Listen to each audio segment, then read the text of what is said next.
Hello जोहार झारखंड, आपका स्वागत है आपका अपना यूट्यूब चैनल अखिल ऑनलाइन क्लासेस में। तो आज स्पेशली जो हम लोग अध्ययन करने वाले हैं वह अध्ययन करने वाले हैं धनबाद ज़िले के बारे में। ठीक है, तो आज धनबाद ज़िले के बारे में अध्ययन करेंगे। पिछले क्लास की बात किया जाए जहाँ पे हम लोग अध्ययन कर चुके हैं, रामगढ़ के बारे में अध्ययन कर चुके हैं, चतरा के बारे में अध्ययन कर चुके हैं और जो है वो कोडरमा ज़िले के बारे में अध्ययन कर चुके हैं। अभी जो हम लोग हैं उत्तर नागपुर के जो प्रमंडल हैं उनके अंतर्गत जो आने वाले हैं जिले, उनके बारे में अध्ययन करेंगे क्रमबद्ध तरीके से। ठीक है, जहाँ से विभिन्न प्रतियोगिताओं जो प्रश्न पूछा जाता है उसके लिए क्या है, यह जो है बहुत ही कारगर होगा। ठीक है, तो उससे जुड़ा आज जो है हम लोग क्लास जो अध्ययन करने वाले हैं, आज क्लास में जो अध्ययन करने वाले हैं वो स्पेशली आज जो है धनबाद जिले के बारे में अध्ययन करने वाले हैं। तो कोयला नगरी क्या इंपॉर्टेंट है और इससे जो जुड़ा बहुत ही जो ऐसा बार जो पूछा जाता है कि प्रतियोगिता में किस प्रकार से प्रश्न पूछा जाता है। ठीक है, तो कोयला नगरी के बारे में देखेंगे, कोयला नगरी से संबंधित किस प्रकार से प्रश्न है जो है विभिन्न प्रतियोगिताओं में देखा जाता है। ठीक है, कहाँ से प्रश्न पूछे जाते हैं और किस पॉइंटों को हमको अच्छी तरह से देखना चाहिए। ठीक है, किस टर्म को हमको अच्छी तरह से पढ़ना चाहिए। ठीक है, उसके बारे में आज स्पेशली आप लोगों को बताया जाएगा। ठीक है, तो सर्वप्रथम की बात की जाए, जब हम धनबाद जिले के बारे में जब पढ़ना है तो उसके बारे में सबसे प्रथम उसको हमको मैप देखना होगा। ठीक है, कौन कौन है प्रखंड, किस जिला का संबंध किस क्षेत्र से है। ठीक है, झारखंड में अगर बात की जाए धनबाद का, तो धनबाद जिले है वो किस राज्य से अपनी सीमा को साझा करता है। ठीक है, तो ऐसे तमाम टर्म जो है वो विभिन्न प्रतियोगिताओं में देखा जाता है, तो उससे जुड़े जो है टर्म जो है आज हम लोग देखेंगे। ठीक है, तो सर्वप्रथम आज जो हम लोग जो अध्ययन करने वाले हैं वह अध्ययन करने वाले हैं जो धनबाद का जो है वह भौगोलिक स्थिति क्या है, उसका ऐतिहासिक क्या है। ठीक है, उसका प्रशासनिक व्यवस्था क्या है। ठीक है, वहाँ की जनांकीय व्यवस्था क्या है, वहाँ के पर्यटन स्थल क्या है, वहाँ के जो प्रसिद्ध स्थान कौन है। ठीक है, जो स्थानीय लेवल पर ही हो या फिर राज्य स्तरीय लेवल पर है या फिर अंतर्राष्ट्रीय लेवल पर है, ऐसे तमाम चीज़ों को हमको देखना होगा। जहाँ से अगर प्रश्न भी पूछे तो उसके लिए हम पहले से ही तैयार रहें। ठीक है, चलिए तो फिर क्लास को स्टार्ट करते हैं। तो आज जो हम लोग स्टार्ट कर रहे हैं वह कोयला नगरी धनबाद के बारे में पढ़ रहे हैं। ठीक है, कोयला नगरी धनबाद के बारे में अध्ययन करने वाले हैं। सर्वप्रथम उसका भौगोलिक स्थिति देखते हैं। ठीक है, यह जो है मेरा धनबाद जिला है और धनबाद जिला की बात किया जाए जिसकी की बात किया जाए झारखंड का जो अगर बात किया जाए तो यह एक जिला है और इस जिले की अगर कुल क्षेत्रफल की बात किया जाए तो कितना है 2040। ठीक है, याद रखिएगा 2040 वर्ग किलोमीटर क्षेत्र में क्या है यह फैला हुआ मेरा कौन धनबाद जिला। ठीक है, क्षेत्रफल की दृष्टि से अगर बात किया जाए तो यह झारखंड राज्य का 5वां सबसे छोटा जिला है। ठीक है, 24 जिले हैं जिसमें से 5वां यह सबसे छोटा जिला है। यह बहुत ही महत्वपूर्ण बिंदु है। ठीक है, अगर बात किया जाए धनबाद जिले से तो कौन सी नदियां जो है वो प्रवाहित होती है। यहाँ की जो प्रमुख नदियां की बात की जाए दामोदर है, बाराकर है, जमुनिया है और कतरी आदि प्रमुख नदियां हैं जो धनबाद नगरी से क्या होती है प्रवाहित होती है या उसकी सीमा से प्रवाहित होती है। जहां से आपको ये देखना अति आवश्यक है नदियों के बारे में। ठीक है, तो नदी याद रख लीजिएगा, दामोदर हो गया, बराकर हो गया, जमुनिया हो गया, कतरी हो गया, आप इसे लिख लेंगे। ठीक है, अगला महत्वपूर्ण बिंदु है कि झारखंड के जो जिले हैं, जो गिरिडीह है, बोकारो है या फिर आपका जो जामताड़ा है, वह जो सीमा बनाते हैं किनके साथ बनाते हैं, वह धनबाद के साथ। या धनबाद जो जिला है वह गिरिडीह, बोकारो और जामताड़ा से क्या करती है अपना सीमा स्पर्श करते हैं। ठीक है, एक पड़ोसी राज्य है पश्चिम बंगाल, पश्चिम बंगाल से वह जो है धनबाद जो है अपना सीमा साझा करता है। या इधर पुरुलिया जिला हो गया या बर्धमान, पश्चिमी बर्धमान से क्या करता है अपना सीमा स्पर्श होता है। ठीक है, तो अगर पूछे जाए आज तो आप याद रखेंगे पश्चिम बंगाल आप बोलिएगा। ठीक है, पश्चिम बंगाल ऑप्शन रहेगा तो आप उसको टिक मारिएगा। ठीक है, तो यह जो उसका हो गया भौगोलिक विशेषता हो गया। एक सबसे बड़ा इसका जो उपनाम के नाम से जानते हैं हम लोग, कोयला नगरी के नाम से जानते हैं। धनबाद जो कोयला नगरी है बहुत ही प्रसिद्ध है भारत में और इसलिए इसको कोयला नगरी के उपनाम से हम लोग क्या करते हैं जानते हैं। ठीक है, अगला महत्वपूर्ण जो हमको टर्म पढ़ना है वह प्रशासनिक विशेषता पढ़ना है। ठीक है, कि धनबाद जिले का प्रशासनिक विशेषता क्या है। धनबाद जिले का जो बात किया जाए, धनबाद जो है उस धनबाद जिले में कितने प्रखंड है। ठीक है, कितने यहाँ पे लोकसभा क्षेत्र है, कितने विधानसभा क्षेत्र हैं, कितने अनुमंडल है, यह जानना बहुत ही जरूरी है, अति आवश्यक है। ठीक है, अगर बात किया जाए धनबाद जिले की विशेषता की बात किया जाए, वहाँ की जो प्रशासनिक विशेषता की बात किया जाए तो धनबाद जिले का जो मुख्यालय है वो धनबाद है। ठीक है, धनबाद जिले का जो मुख्यालय है वो धनबाद है, और धनबाद जिले में 1 अनुमंडल और 10 प्रखंड है। ठीक है, 1 अनुमंडल और 10 प्रखंड है, जिनमें से तोपचाची है, टुंडी है, पूर्वी टुंडी है, निरसा है, एगारकुंड है, और कलियासोल है, बलियापुर है, धनबाद है, बाघमारा है और गोविंदपुर है। इस प्रकार से मिला के 10 प्रखंड होते हैं वहाँ पे। ठीक है, अब 10 प्रखंडों को मिलाकर 1 अनुमंडल यहाँ पे इसका स्थापना किया गया। ठीक है, 1 अनुमंडल है। ठीक है, अगर बात की जाए यहाँ पे एक नोट पॉइंट है, वर्ष 2017-18 में झरिया प्रखंड को निरस्त कर दिया गया, ख़त्म करके उसको किस में मिला दिया गया, हटा करके अगर बात की जाए तो वो बलियापुर प्रखंड में मिला दिया गया। ठीक है, उसको बलियापुर प्रखंड में मिला दिया गया, और निरसा प्रखंड को 3 खंडों में विभाजित कर दिया गया। कौन कौन? निरसा हो गया, एगारकुंड हो गया और कलियासोल के, इस तीनों के रूप में उसको बना दिया। किसको? निरसा प्रखंड को बना दिया गया। यह बहुत ही महत्वपूर्ण है, आप इसको लिख सकते हैं। ठीक है, अगला धनबाद जिले में 6 विधानसभा क्षेत्र हैं जो विद्यमान है। कौन रूप से कौन कौन से है विधानसभा क्षेत्र, इसको याद रखना होगा। धनबाद हो गया, ठीक है, सिंदरी हो गया, बाघमारा हो गया, टुंडी हो गया, निरसा हो गया और झरिया हो गया। तो ऐसे 6 विधानसभा क्षेत्र हैं धनबाद में है, और 1 लोकसभा क्षेत्र है। याद रखिएगा, धनबाद में 1 लोकसभा क्षेत्र है। आप इसे बहुत ही जरूरी पॉइंट है, धनबाद में एक जो है वो लोकसभा क्षेत्र है। ठीक है, लोकसभा क्षेत्र है। तो 1 लोकसभा क्षेत्र है, और कितने हैं? 6 जो है आपके, जो 6 हैं वो क्या है? विधानसभा क्षेत्र है। ठीक है, याद रखिएगा। अगला जो एरो है, अगला पॉइंट है जो है 2006 ईस्वी में धनबाद जिले में नगर निगम की स्थापना किया गया था। नगर निगम की स्थापना किया गया।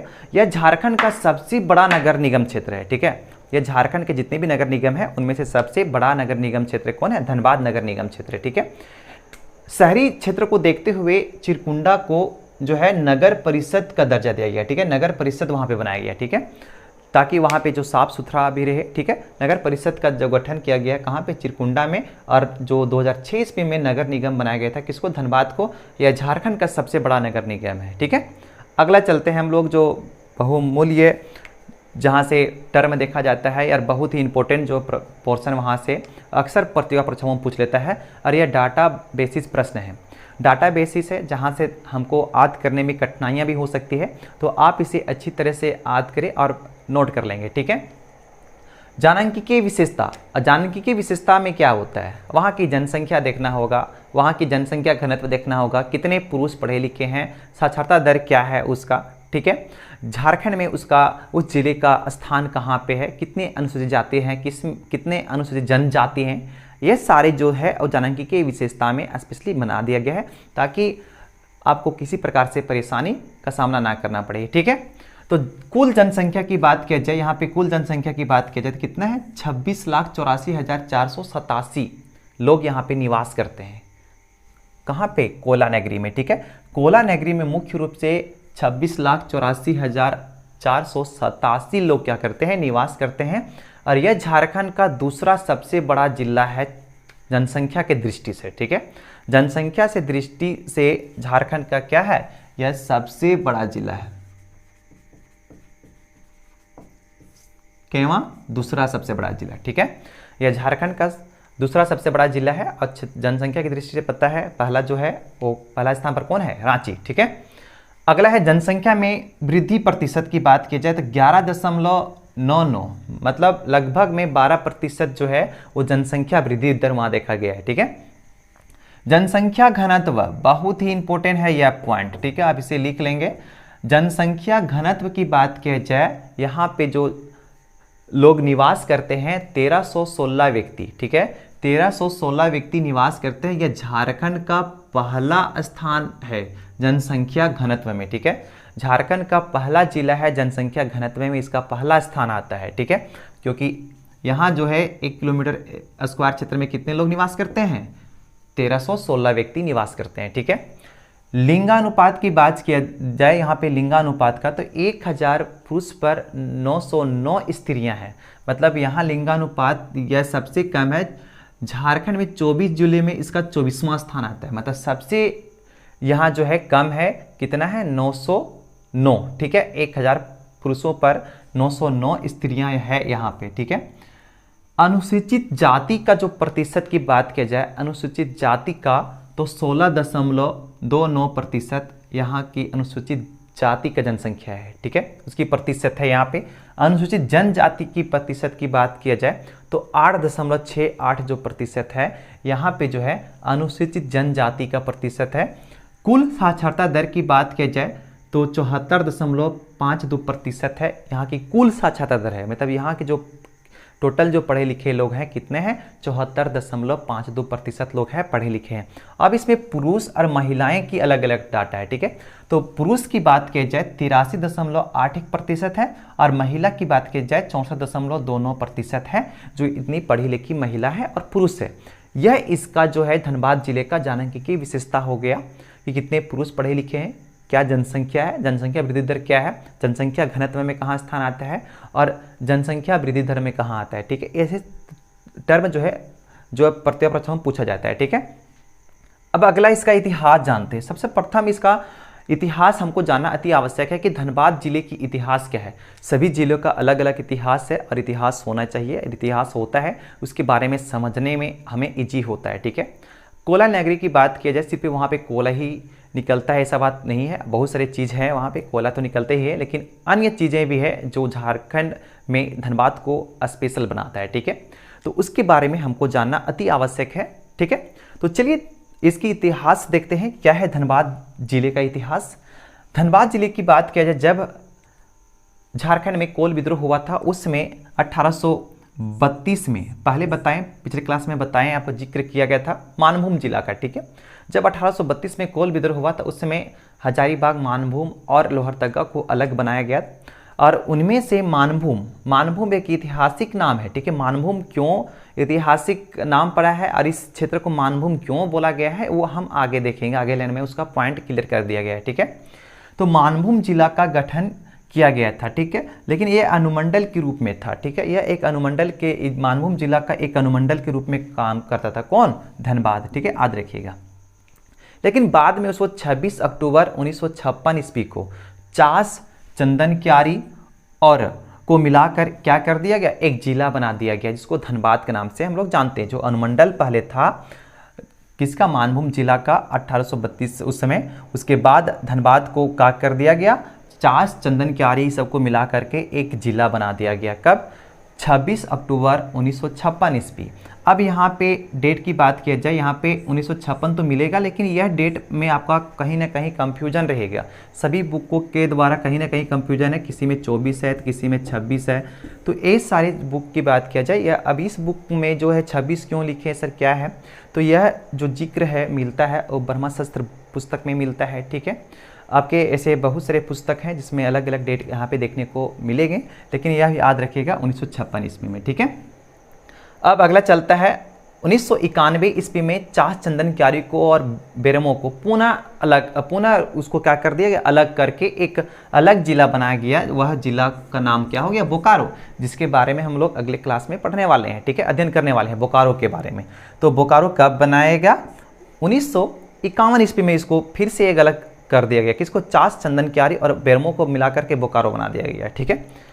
इस क्षेत्र को मानभूम कहते हैं क्योंकि यहाँ पे अकबर के जो सेनापति थे जिनका नाम क्या था, मान सिंह, और मान सिंह का जो अधिकार था इस क्षेत्र में था, इसलिए इस क्षेत्र को क्या कहते थे हम लोग, मानभूम के नाम से जानते हैं, इसलिए वहाँ पे मानभूम क्षेत्र लिखा है, ठीक है। तो मानभूम मतलब मानसिंह का जुड़ा इस क्षेत्र से था, इसलिए इस क्षेत्र को मानभूम कहते हैं। वर्तमान में इसको क्या कहते हैं हम, धनबाद नगरी के नाम से जानते हैं, कोला नगरी के नाम से जानते हैं, लेकिन इसका ऐतिहासिक जब घटनाक्रम पढ़ते हैं तब उसमें मानभूम का जिक्र होता है, मानभूम का जिक्र होता है, ठीक है।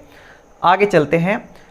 झरिया कोयला क्षेत्र भारत का सबसे पुराना कोयला क्षेत्र है, ठीक है। कौन सा कोयला क्षेत्र, झरिया, ठीक है। झरिया सबसे पुराना कोयला क्षेत्रों में से एक है और यह जो इसीलिए हम इसको कोयला नगरी के नाम से भी जानते हैं धनबाद को। अगला है सिंदरी में भारत का पहला उर्वरक कारखाना, याद रखेंगे इसको, पॉइंट को नोट कर लीजिएगा। 1951 ईस्वी में इसको स्थापना किया गया था, ठीक है। कहाँ पे है, सिंदरी में, धनबाद में, ठीक है। कतरास का किला भी कहाँ है, धनबाद में। और 1926 ईस्वी में धनबाद में इंडियन स्कूल ऑफ माइंस की स्थापना की गई थी, जो वर्तमान में इसको आईआईटी का दर्जा दे दिया गया है। ठीक है, 1926 में हुआ था स्थापना इसका, और अभी वर्तमान में ये आईआईटी के रूप में बन गया है। ठीक है, इसको आईआईटी के रूप में दर्जा दे दिया गया है। ठीक है, तो इस प्रकार से जो है इसका ऐतिहासिक स्वरूप देखें, किस प्रकार से धनबाद का जो है कोला नगरी का ऐतिहासिक स्वरूप है। ठीक है, अगर इससे जुड़ा प्रश्न पूछेगा तो कोई दिक्कत नहीं रहेगा। ठीक है, चलिए अगला चलते हैं पर्यटन स्थल। ठीक है, और पर्यटन स्थल भी किसी जिले किसी स्थान के लिए क्या है, बहुत ही विशेष से होता है, और वह क्षेत्र को भी बहुत जो है वो नाम प्रचलित होता है, या लोग वहाँ पे आते जाते हैं। ठीक है, तो ऐसे में पर्यटन स्थल भी तो होना बहुत ज़रूरी है, किसी भी क्षेत्र को विकास करने में एक अहम रोल होता है। ठीक है, पर्यटन स्थल का। तो पर्यटन स्थल की बात किया जाए, धनबाद जिले में कोला नगरी में पर्यटन स्थल भी है, जो अंतर्राष्ट्रीय लेवल का भी है, राज्य स्तरीय का है, और स्थानीय लेवल का भी है। ठीक है, तो देखते हैं कौन कौन किस प्रकार से पर्यटन स्थल हैं जो विश्व प्रसिद्ध हैं। मैथन डैम की बात किया जाए, मैथन डैम यह अंतर्राष्ट्रीय लेवल का जो है एक प्रकार के पर्यटन स्थल है। लोग विदेशों से या फिर बाहरी जो है भारत के जो अन्य राज्यों में रहते हैं निवास, वह आते हैं अक्सर, तो मैथन डैम अवश्य वह घूमने के लिए जाते हैं। ठीक है, या पिकनिक स्टॉप पिकनिक लोग मनाने के लिए भी जाते हैं वहाँ पे। ठीक है, छुट्टियाँ मनाने के लिए भी जाते हैं लोग। अगला है तोपचाची लेक, जो है तोपचाची लेक है, वहाँ पे तोपचाची अभयारण्य के नाम से भी जानते हैं। पंचेत डैम हो गया, लिलोरी स्थान हो गया, और शक्ति मंदिर। यह जो ऐसे हुए जो राज्य स्तरीय, मतलब झारखंड के जो है वो राज्य स्तरीय लेवल पर है कुछ दर्शनीय स्थान, जहाँ पे घूमने के लिए लोग जाते हैं। ठीक है, अगला है कुछ स्थानीय लेवल के भी हैं, जहाँ पे वह उस क्षेत्र के लिए, उस जो जिला के लिए क्या है वो प्रसिद्ध है, जिसमें भटिंडा जलप्रपात है, बिरसा मुंडा पार्क। याद रखिएगा, बिरसा मुंडा पार्क कहाँ पे है, धनबाद जिले में है, कोला नगरी में है बिरसा मुंडा पार्क।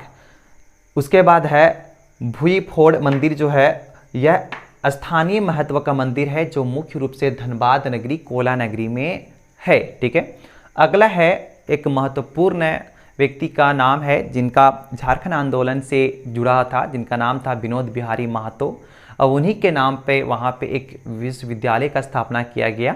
यह विश्वविद्यालय का नाम है विनोद बिहारी महतो कोलांचल विश्वविद्यालय, धनबाद में स्थित है। ठीक है, यह इस प्रकार से हम लोग मुख्य रूप से देखें धनबाद नगरी के बारे में, कोला नगरी के बारे में विस्तार पूर्वक अध्ययन किए, जहाँ से विभिन्न परीक्षाओं से अगर प्रश्न पूछा जाएगा तो बहुत ही ये क्या पूछा जाता है और बहुत ही इम्पोर्टेंट है। ठीक है, तो इस प्रकार हम लोग ऐतिहासिक इसका पर्यटन जो कौन कौन स्थल हैं जो विश्व प्रसिद्ध हैं, ठीक है, उसके बारे में देखें, इतिहास इसका देखें, इसका जो है वो आपका भौतिक कहने का मतलब है कि भौगोलिक संरचना देखें। ठीक है, उसके बाद प्रशासनिक विशेषता देखें।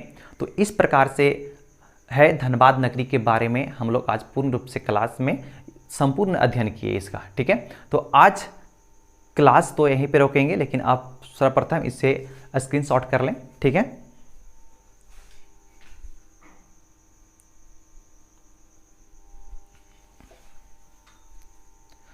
तो चलिए फिर से मिलेंगे नए क्लास में नए भाव से। ठीक है, और नए जुनून से। तो आप मेरे चैनल पर बने रहें। ठीक है, और अपने दोस्तों के साथ इस वीडियो को शेयर करें, इस क्लास को शेयर करें, ताकि उनके पास भी वह जानकारी हो सके, वह भी आप जानकारी ग्रहण कर सके। तो मेरे चैनल को लाइक करें, सब्सक्राइब करें और दोस्तों के साथ शेयर करें, ताकि पल पल की नोटिफिकेशन सभी को मिलते रहे। ठीक है, थैंक यू, फिर से मिलेंगे नए क्लास में।